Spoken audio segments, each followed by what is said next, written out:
They called it a mutation, those living crystalline ridges that pulsed with energy along her spine.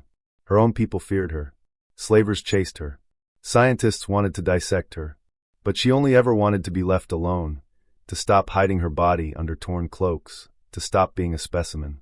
Then he found her, a human, armed but calm. He didn't flinch. He didn't reach for a scanner. He just knelt, looked her in the eyes, and whispered something no one ever had. It's not a curse. It's part of you.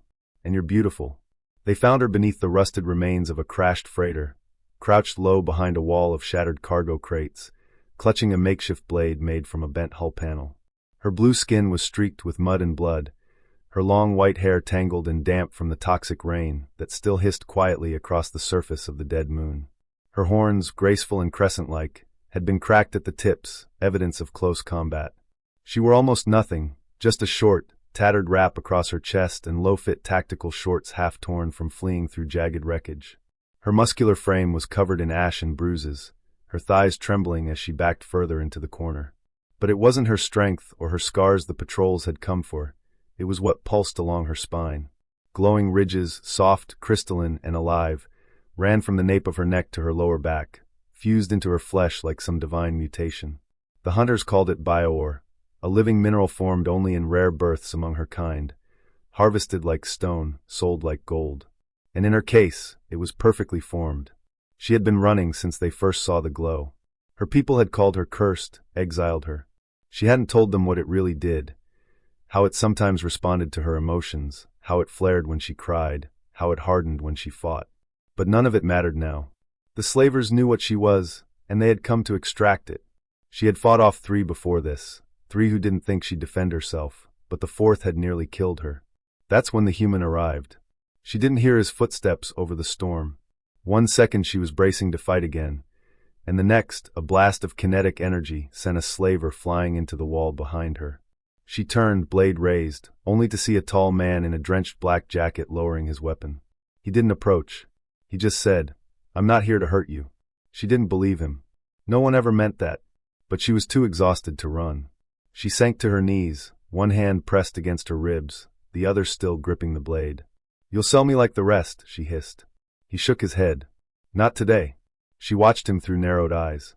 He looked unbothered by her horns, by her trembling ears, by the bio-spine that still pulsed with pale light behind her. He wasn't scanning her, wasn't broadcasting her coordinates. He offered a thermal blanket instead. She didn't take it, but she didn't kill him either. That was the beginning. He led her to an old rover, half buried in sand but shielded from the storm, and patched her wounds with trembling hands. She hissed, flinched, threatened, but never once did he grab her. "Why aren't you afraid?" she asked bitterly as he sealed the cut on her thigh. He paused, met her gaze, and answered, "Because everything about you is surviving. That's never something to fear." She stared at him a long time. No one had ever said that. Not when her village chased her out. Not when the bounty boards lit up with her name. Not when she curled under rusted floors, trembling from fever, spine flickering like a wounded beacon. He saw her not as a threat, not a resource, but a person. Over the next few days, she remained in his company, always watching, always ready to bolt. She still slept with her blade in hand. But she listened to him talk, listened to the quiet in his voice when he told her his ship was small but safe, that he had once been a medic, that he'd seen too many people turned into currency. She asked what he wanted in return. "Nothing," he said. "No one saved you yet. I thought maybe someone should." She laughed bitterly. "You think I'm worth that?" He looked at her again, not like prey, not like salvage. Yes. When she finally boarded his ship, it wasn't because she trusted him. It was because part of her wanted to believe. She stood in the narrow light of the airlock, soaked and shivering, and he reached up slowly, his hand brushing the lowest ridge of her spine. She froze. It flared under his touch, not in fear, but something else.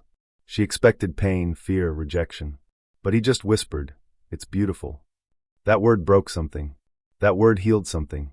She cried that night, not because she was weak, but because someone had touched what others hunted and didn't look away. Her name was Zalara. She told him that the next morning. Not her alias, not the one on the bounty lists, her real name, the one she hadn't spoken in years. She began to walk the ship barefoot, dressed in clean clothing, still tight, still tactical, but chosen by her.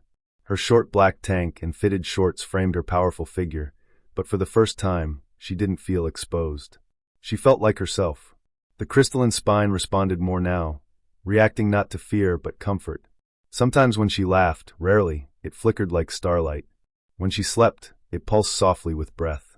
And when she trained in the hold, moving like lightning, muscle and instinct in harmony, it burned bright.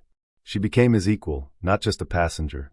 She taught him her language, and he showed her how to chart quiet places in space where no one could follow. They became two ghosts flying under the radar, but together, not alone.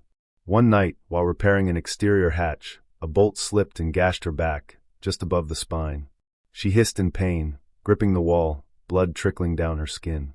He caught her, pulled her inside, and sat her on the bench under emergency lights. Her back arched forward, and for the first time, the full length of her bio-spine glowed before him, injured but alive. He pressed the bandage gently across her back, fingers trembling not with fear, but awe. "They chased you for this?" he said, voice low. "They didn't deserve it." She turned, met his eyes, and said, "But you do." And she kissed him, fiercely, quietly, like she had waited 1,000 years to stop running. That night, she didn't hide it anymore. Her spine glowed freely. And for the first time since birth, she let it. She let him. And together, they charted a course far beyond the systems that once hunted her, because now, she had a reason to shine.